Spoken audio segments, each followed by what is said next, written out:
The next item, we're going to invite Nabeela Ali and Dr. Ali to come and share a presentation with us. It's on the topic of anti-radicalisation and community cohesion. And just as they come up to the front, please do come up to the front. What I would like to say at this point is I first met Nabeela as a parent at Hillside Primary School, and you came to see me with some worries about the future and how that might affect your own children. I was very struck by what you felt. And months later, I'm delighted you had the opportunity to share your thoughts with a big audience, and you've done so much work at this conversation. A very good afternoon to all of you, and thank you very much for being with us at inaugural workshop of Aman. The word Aman means peace, anti-radicalization, mentoring and awareness network. I have been waiting for so many years for someone to come forward and speak against extremist ideology, to talk about the misconceptions such as Islam has an inbuilt system of violence, to keep our children safe from being radicalized. But unfortunately, no one has come forward to take this role, which is why I'm standing here to talking about these issues. I always wanted to fight against extremism because being a Muslim, I know Islam is a religion of peace, and there is no room, absolutely no room for any kind of extremism, radicalization and terrorism in Islam. And second, I share the pain of those families whose youth have been radicalized and have been drawn into extremism, because my family back home went through such trauma. We managed to get our siblings back from war zone in Afghanistan, but not many people are as lucky as we were. There is another concern, British values. British values, mutual respect, rule of law, tolerance, assures individual liberties and democracies, whereas extremist ideology promotes fear, ignorance, hatred, violence, and posing a huge threat to multicultural communities and interfaith harmony. The more we will grow the extremist ideology, jihadist ideology, we will lower the British values. The reason why I started Aman, we all know that our government cannot alone prevent extremism and radicalization. It's the local communities which need to take initiative and formulate projects to fight violent and non-violent extremist agenda. Anti-radicalization, mentoring and awareness network, Aman, is set up to counter extremist ideology, build community resilience, promote British values, foster a sense of belonging, and improve collaboration among various stakeholders to maximize the impact of counter-radicalization efforts. Aman has 4 phases to complete its work. The first one is consultation, the second one is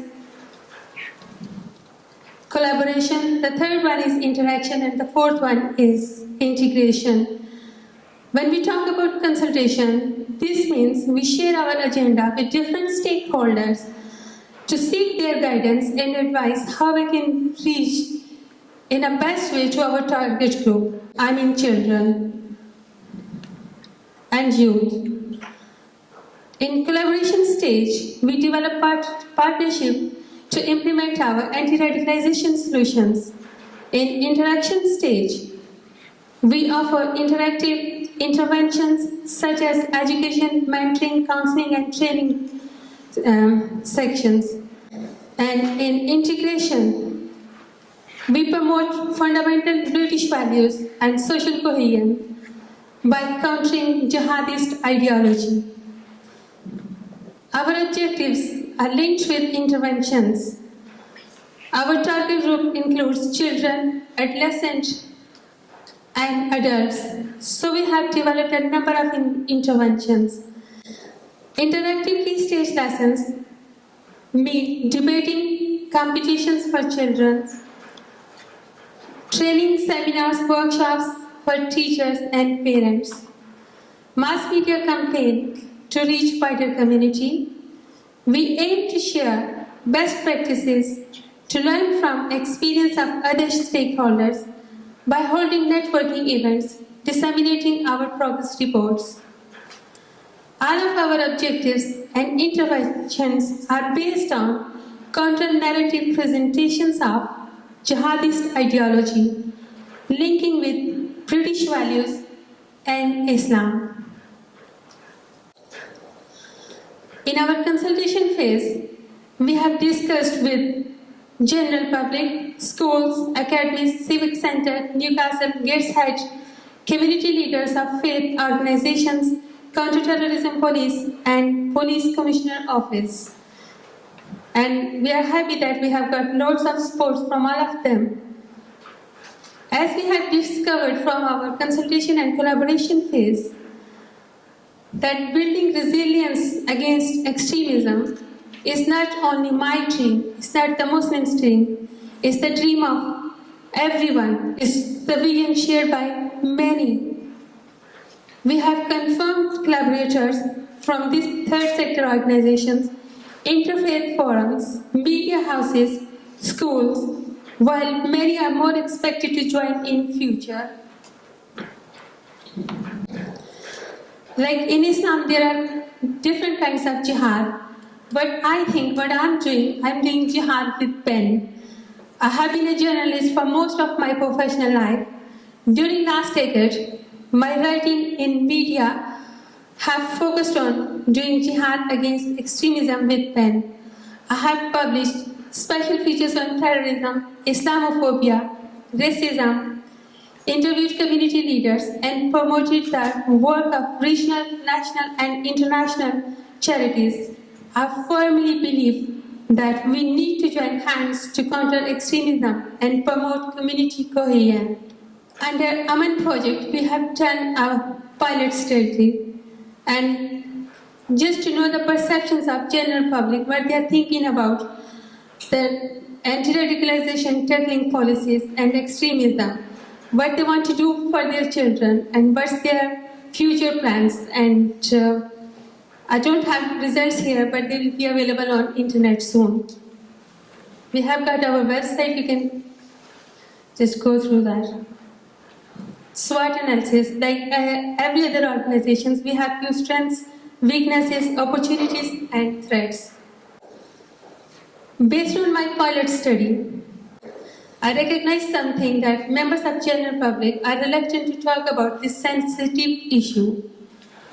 Even at certain stage, I didn't get the full support from the faith leaders, and we are hoping we might get some legal issues due to sensitive nature of our project. And of course, Aman, like other projects, could face the issue of lack of funding. However, we remain hopeful mass awareness campaigns would dispel the reluctance of general public and faith leaders. The project can become financially self-sufficient through training, memberships, fundraising events, local philanthropy, voluntary and paid work. Possibility exists for Aman expansion, replication at regional and national level. I would say I like to go at international level, and thank you very much. Any questions, please?